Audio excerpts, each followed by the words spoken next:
Përshëndetje zoti Spartak, keni zhvilluar një vizitë 5 ditore nga 10 deri më 14 maj në Kinë, kryesisht në kryeqytetin e saj në Pekin, edhe në qytetin verior të saj në Tianjin. Ka qenë kjo një vizitë sipas informacioneve që kemi dhe ju falenderoj që më keni ndihmuar me këto informacione. Ka qenë një vizitë kjo e cila shumë dimensionale do ta quaja, sepse keni patur takime dhe jeni pritur nga personalitetet të politikës, të pushtetit lokal në Kinë, por gjithashtu edhe të botës akademike. Çfarë mund të më thoni për qëllimin e kësaj vizite dhe sigurisht si e vlerësoni ju si kryetar i shoqatës së miqësisë Shqipëri-Kinë këtë vizitë? Një delegacion nga kjo shoqatë i kryesuar nga ju.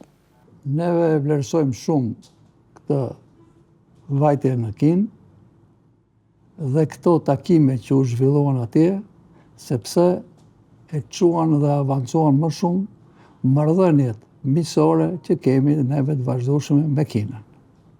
Ishim të ftuar nga Ministria e Punëve të Jashtme e Republikës Popullore të Kinës dhe nën kujdesin e ambasadës kineze në Shqipëri me ambasadore zotin Pang. Kjo vizitë ishte një dëshmi e vlerësimit dhe e miqësisë së sinqertë që ekziston ndërmjet popullit shqiptar dhe atij kinez. Kjo ishte një vizitë shumë dimensionale me personalitete të larta të politikës, diplomacisë, botës akademike dhe kulturore të Republikës Popullore të Kinës. Gjatë qëndrimit tonë, patëm takime shumë të frytshme me personalitete të larta të Ministrisë së Punëve të Jashtme të Kinës, me përfaqësues të Komitetit Qendror, me shoqatën popullore kineze për miqësi me vendet e huaja, me drejtues të Bashkisë të Pekinit dhe Tianjinit, si dhe me pedagog dhe student të Universitetit të Gjuhëve të Huaja, të Degës së Gjuhës Shqipe dhe Universitetit të Teknologjisë. Këto takime na dhanë mundësinë të shkëmbejmë mendime për forcimin e mëtejshëm të marrëdhënieve miqësore Shqipëri-Kinë, të njohim nga afër zhvillimin të jashtëzakonshëm në Kinë dhe të krijojmë ura të reja bashkëpunimi në fushat ekonomisë, kulturës, arsimit, turizmit dhe shkëmbimeve me midis njerëzve. Për ne ishte një nder i madh që u pritëm nga institucione kaq të rëndësishme dhe që patëm mundësinë të zhvillonim biseda të hapura e miqësore me përfaqësues të niveleve të larta. Ky vlerësim na motivon të vazhdojmë edhe me më shumë përkushtim punën tonë për zgjerimin e bashkëpunimit dhe miqësisë mes Shqipërisë dhe Kinës. Do të doja gjithashtu të shpreh mirënjohjen tonë të sinqertë për vlerësimin dhe respektin që na u tregua gjatë vizitës në Kinë. Në çdo takim ndjem një mikpritje të ngrohtë dhe një konsideratë të veçantë për shoqatën e miqësisë Shqipëri-Kinë dhe për kontributin e saj për forcimin e marrëdhënieve ndërmjet dy popujve tanë. U kthyem nga kjo vizitë me bindjen se miqësia tradicionale midis dy vendeve tona ka një bazë të fortë dhe perspektiva të forta për të ardhmen. Zoti Spartak, kjo ishte vizita e parë e një delegacioni të shoqatës suaj në Kinë, apo keni patur edhe vizita të tjera? Jo, ishte vizita e parë. Dhe besoj që edhe pjesëtar të tjerë të delegacionit, që sot ju falenderoj që jemi mbledhur këtu në këtë tryezë të Rumbullakët, kanë përshtypjet e tyre nga të gjitha këto takime që sapo i cilësoi edhe zoti Spartak. Juve zoti Sotiraj që keni qenë pjesë e këtij delegacioni, madje unë kujtoj që në një intervistë që kemi bërë në studion ton, thatë që ndoshta do të realizojmë një vizitë. Unë ja urova me gjithë zemër që ta realizonit këtë vizitë dhe cilat janë përshtypjet tuaja nga këto takime. Në radhë të parë një ishte kënaqësia ime e madhe që për mbas 30 vjetësh që kam qenë në Pekin, sepse Pekinin unë atëherë ku ishim studentë e kishim si themi Tirana që gjithë e njihnim me kudo ku shkonin. Por kënaqësia ime e madhe ishte sepse pash gjitha ato ndryshime. Nuk bëja dot krahasim Pekinin e asaj kohe të vitit 1961 me Pekinin e vitit tani 2026. Dhe mbi të gjitha më mbeti shumë, domethënë, në zemër dhe do ta mbaj gjithmonë ajo pritje që na bën Institutin e Gjuhëve të Huaja. Dikur atëherë ne e quhenim institut, kurse ne kur vajtën e din gjithë të ishte universitet, Universiteti i Gjuhëve të Huaja. Dhe kishte bërë një ndryshim që unë nuk vetëm një fush futbolli që pas të mbajtë mend. Të tjerat nuk i kuptoja dot, nuk i merrja vesh ndryshimin. Njëkohësisht edhe vizita mbas kësaj, vizita në institutin, që ne i thonim institut Heku Çeliku, por që ishte ai Universiteti i Teknologjisë dhe i Shkencave. Edhe aty kishte ndryshime kolosale. Dhe më tutje pastaj të gjitha vizitat që bëm, ashtu siç e theksoi dhe zoti Spartak, kemi vjetur shumë të kënaqur nga pritja e tyre. Një pritje domethënë manice. Në fakt kinezët e kanë këtë shumë, por më tepër e kanë për ata me të cilët kanë pasur miqësi. Me neve, Kina ka pasur gjithmonë një miqësi të jashtëzakonshme. Ne si studentë e kemi ndjerë këtë. Tani shkonit në një tjetër status, do ta quaja, sepse kujtimet studentore gjithmonë janë të rëndësishme, por në këtë situatë juve jeni antar të një shoqate të rëndësishme. Nuk kam dieni nëse në Shqipëri ka dhe shoqata të tjera të miqësisë me vende të tjera, por duhet thënë, edhe është një fakt i lavdrueshëm, që shoqata juaj ka 35 vjet që funksionon. Po. Dhe përsëri do t'i kthehem zotit Spartak Nano në programin e kësaj vizite. Vura re që ju keni patur takime, siç e thatë, shumë të rëndësishme në Ministrinë e Jashtme të Kinës. Po. Ku jeni pritur nga përfaqësuesi posaçëm për bashkëpunimin midis Kinës dhe vendeve të Europës qendrore dhe lindore. Dhe sigurisht që kjo ka përkuar, ka koinciduar edhe me takimin e 7 që është zhvilluar në Kinë së fundmi midis mekanizmit Kinë vendet e Europës qendrore dhe lindore. Mendoni që vlerësohet ky bashkëpunim midis Kinës si ekonomia e dytë e botës, por edhe Shqipërisë, pavarësisht se një vend i vogël, por edhe për kontributin e shoqatës që ju drejtoni? Jo vetëm shoqata jonë, por gjithë populli shqiptar e vlerëson këtë kontribut të bashkëpunimit me Kinën. Sepse ne e kemi provuar konkretisht atë kontribut. Dhe duam që ne të vazhdojmë të punojmë bashkërisht në të gjitha fushat ekonomike, kulturore, sociale, për të arritur ato objektiva që kemi pasur dikur. Dhe në fakt ishte nënkryetaria e Kuvendit të Shqipërisë, zonja Klodiana Spahiu, e cila mori pjesë në muajin maj në takimin e 7 të mekanizmit Kinë, Europë qendrore dhe lindore, dhe ajo e vuri theksin në takimet me palën kineze, e vuri theksin tek forcimi i takimeve dhe i forcimi i bashkëpunimit mes pushtetit vendor. Do me thënë, gjithashtu ishin dhe 2 nënkryetar të Bashkisë së Vlorës dhe Bashkisë së Fierit në këtë delegacion të nivelit të lartë në Kinë, dhe gjithashtu unë vura re se edhe juve keni patur takimet me pushtetin lokal. Këto takime i keni patur në qytetin e Tianjinit, gjithashtu edhe të Pekinit në Bashkinë e Pekinit.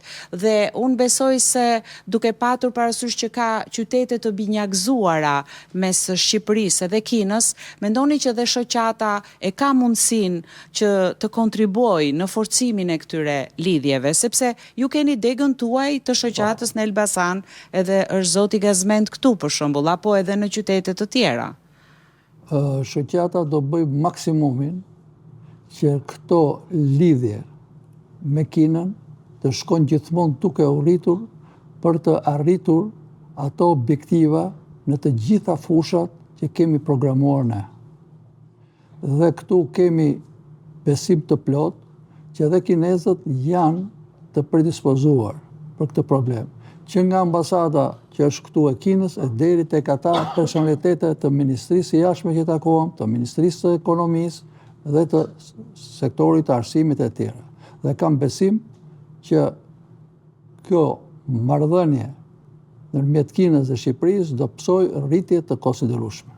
Ju, zoti Gazmend, cilat janë përshtypjet që keni patur më së shumti nga kjo vizitë, e cila në fakt në 5 ditë duhet thënë ka qenë shumë intensive, me takime të shumta, takime zyrtare, por edhe vizita në vendet më të bukura, do t'i quaja qoftë turistike, por edhe akademike dhe të niveleve të tjera në Kinë? Unë do të flas shkurt, pasi shumë janë i thanë para folësit. Ju përmendët faktin që numri I lartë I specialistëve kinez që kanë qenë në Elbasan, po unë do thoja që nëse do ketë një kryeqytet të dytë për kinezët, duhet jetë Elbasani. Ato kanë jetuar në një lagje të tërë prej 15 pallatësh, ishte numri I lartë I specialistëve të cilët ndihmuan shumë në përgatitjen e stafit të ri që do të merrte në dorëzim teknologjitë që erdhën nga Kina. Ato përgatitën mira specialistë që fatkeqësisht ne sot I kemi humbë për shkak të hapjes Shqipërisë dhe nuk e dishim që tregu evropian ishte I urit për krahun e kualifikuar të punës. Përshtypja tjetër e madhe që ishte fakti që kur shkum në Institutin e Gjuhëve të Huaja, aty ishte një pedagog për të cilin ato kishin vlerësime të jashtëzakonshme, Rushdie Stringa, që vjen nga qyteti I Elbasanit. Kjo për analogji tregon që lidhja e ngushtë vazhdonte. Vizita ishte e organizuar në mënyrë perfekte, nuk di çfarë them tjetër, por veçanësia që kemi ne si popull, besoj që ndajmë vlerat përbashkëta me popullin kinez. Kështu që për te ulje ngritjeve të politikës, unë mendoj se popujt kanë ushqyer një miqësi vllazërore, do thoja, që e rujmë. Juve, Olga, duke parë edhe video tuaja edhe fotografit, nëpërmjet tyre mora vesh që jeni dhe ju një pjesëtare e këtij delegacioni dhe sigurisht më erdhi mirë që në fakt keni një eksperiencë më të gjerë kineze sepse keni studiuar atje apo jo. Cila ishte eksperienca juaj?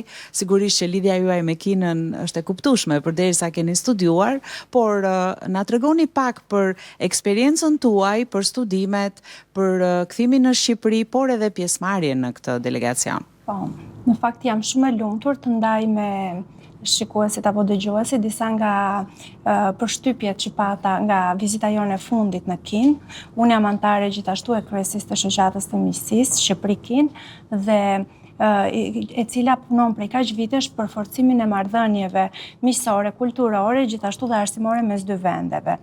Për mua, ky udhëtim kishte një domethënie të veçantë, pasi kam 9 vite që nuk shkoj më në Kinë dhe kam ndenjtur 4 vjet që kam bërë studimet pas universitare. Ishte emocionuese të shija nga afër zhvillimin e jashtëzakonshëm të këtyre viteve të fundit. Gjatë vizitës tonë ne patëm mundësi të shikonim dhe të takonim përfaqësues të institucioneve arsimore dhe kulturore.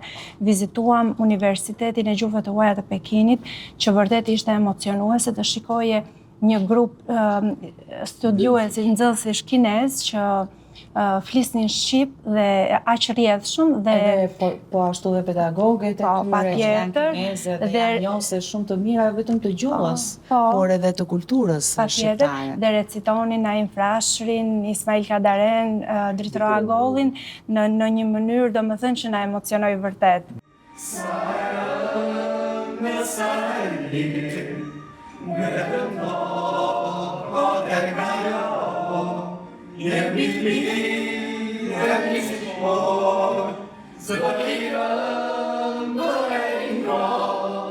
Gjithashtu ishim tek Universiteti I Shkencave dhe Teknologjisë të Pekinit, me të cilët diskutuam mbi mundësitë e bashkëpunimit akademik dhe shkëmbimeve mes të rinjve shqiptar dhe kinez. Gjithashtu shkuam bëm disa vizita tek muri I Madh kinez, tek sheshi Tiananmen, tek qyteti I ndaluar gjithashtu. Këto monumente kujtojnë historinë e pasur dhe qytetërimin e lashtë kinez që vazhdon të mbetet një burim frymëzimi për të gjithë botën.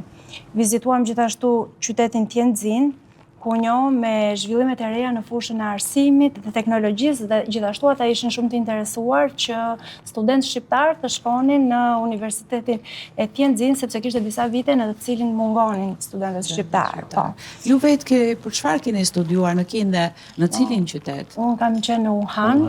Për 4 vite kam bërë studimet pas universitare, kam bërë specializimin e ortodoncisë në mjekësi kam qenë dhe kam bërë studimet për ortodonci. në Wuhan nuk arrita të shkoja këtë radhë. Si mendon për sa i përket shoqatës miqësisë Shqipëri-Kin, mendon që ka shumë potenciale të bashkëpunimit, sepse në takimet tuaja sigurisht unë shikoj që si në Tianjin, për shembull, keni patur takime me zëvendës presidenten e shoqatës popullore të Tianjinit për miqësi me vendet e huaja, në zonjën Huanqinyan, dhe besoni që këto forcime tashmë bota është bërë pak më e vogël, se ka komunikime edhe nëpërmjet teknologjisë, nëpërmjet videove, nëpërmjet internetit, dhe juve si një antare në moshë të re, do ta quaja, e shoqatës, mendoni që ekzistojnë këto mundësi të forcimit të bashkëpunimit? Po, mendoj se po mu pan shumë të interesuar të kishim bashkëpunime, sidomos me student që të mësonin më tepër për Kinën, për kulturën kineze, për gjithashtu të bënin studimet. Andej. Zonja Liriana, keni qenë edhe juve pjesë e këtij delegacioni. A ishte kjo vizita juaj e parë në Kinë? Për mua ishte era e parë të vizitoja Kinën dhe me thënë të drejtën ishte një kënaqësi shumë e madhe dhe kam mbetur shumë e impresionuar me zhvillimin e Kinës, me mikpritjen që na bën, me të gjitha gjërat, me të gjitha ndryshimet që ishin në Kinë. Mund të them me plot fjalën që Kina ishte shumë ndryshe nga ajo çfarë ne kemi dëgjuar. Cili ishte, do ta quaja, momenti që ju ka bërë më tepër përshtypje nga vizitat që ju keni bërë, qoftë edhe në këto monumentet kulturës kineze, siç është për shembull Muri i Madh kinez, apo qyteti i ndaluar, po pse jo edhe Tianjini? Më ka bërë përshtypje ngjitja e murit, ishte një çike vështirë, me thënë të drejtën, po të paktën arritëm deri në nivelin mbi 800 metra mbi nivelin e detit.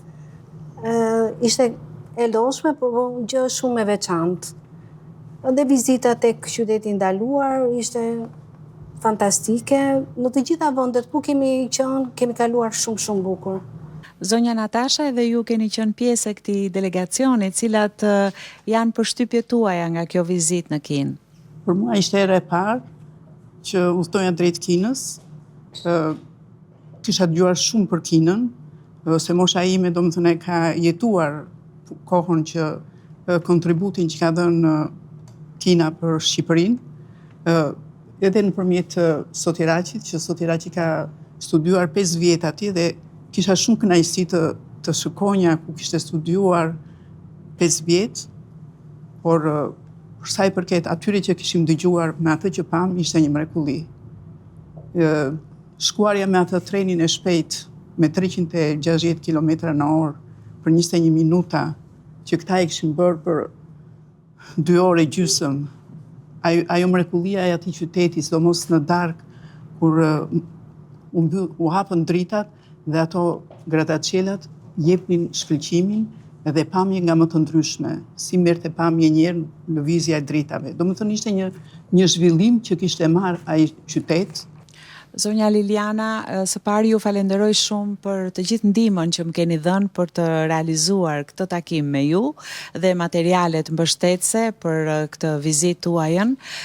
Siç thash edhe me të tjerë antar të shoqatës, ka qenë një vizitë besoj shumë intensive. Mjafton të shikosh agjendën e kësaj vizite, nga takimet zyrtare tek vizitat nëpër monumente të rëndësishme të Pekinit dhe Tianjinit. Jam e interesuar të di përshtypjet tuaja nga kjo vizitë. Faleminderit, kjo ishte një vizitë dhe një përvojë e jashtëzakonshme për gjithë ekipin tonë. Dua të falenderoj ambasadën kineze, ambasadoren, e cila bëri të mundur këtë vizitë, por dua të falenderoj edhe të gjithë anëtarët e delegacionit për ndihmën që dhanë, kontributin e shuar dhe sjelljen ekselente që patëm gjatë gjithë takimeve. Kjo vizitë ishte një përvojë e jashtëzakonshme, siç thash, jo vetëm për nivelin e lartë të takimeve, por edhe për mundësinë që na dhanë të njohim nga afër zhvillimin e Kinës moderne, arritjet e saj, edhe bashkëpunimin ndërkombëtar të Kinës. Po ashtu patëm mundësinë të vizitonim institucione kulturore, institucionet historike, duke njohur mirë me qytetrimin e lashtë kinez dhe transformimin e jashtëzakonshëm që ka pasur Kina ndër dekada. Një nga momentet më të rëndësishme që patëm të Mbretërilonës ishte dhe vizita në murin e madh kinez, si simbol i historisë, kulturës dhe vullnetit të krijues të popullit kinez. Për ne kjo vizitë në murin e madh kinez ishte shumë mbretërilonëse dhe dua të theksoj që në fund të kësaj vizite ne na pajisën edhe me një certifikat që kemi kaluar me sukses, kemi murin e madh kinez. Desha të theksoja, si thanë edhe parafolësit, një rëndësi veçantë pati dhe vizita që patëm në Universitetin e Gjuhëve të Huaja, Degës Shqip, ku patëm bresa shumë të mëdhaja, takimi me pedagogët dhe studentët të cilët flisnin gjuhën shqipe në mënyrë ekselente, të cilët recituan Agollin në Shqip, Kadaren, kënduan së bashku me ne dhe pritja me madhe me flamuj shqiptar që filluan të jetundin kur hyn ishte për ne shumë emocionale. Dua të theksoj edhe njerë se të gjitha këto takime treguan edhe njerë dëshirën e madhe që ka populli kinez për miqësinë, për të rritur, të forcuar dhe më tej miqësinë me Shqipërinë.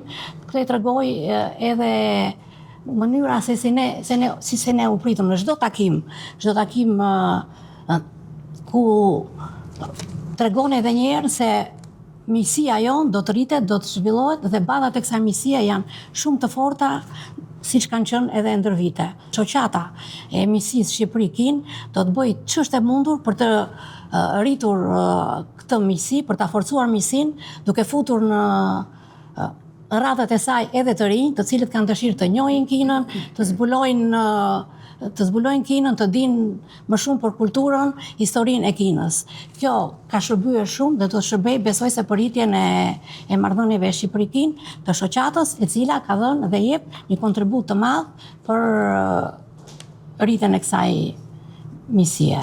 Dhe ndërkohë, siç e tha dhe zonja Natasha, jemi në 35 vjetorin e krijimit të shoqatës miqësisë Shqipëri-Kinë dhe zoti Spartak, ju si kryetari i kësaj shoqate, ç'keni për të thënë për kontributin që është dhënë në këto 35 vite me veprimtari të shumta, sigurisht për forcimin e kësaj miqësie dhe sigurisht edhe në të ardhmen e afërt, cilat janë planet e shoqatës për të kontribuar në këtë drejtim?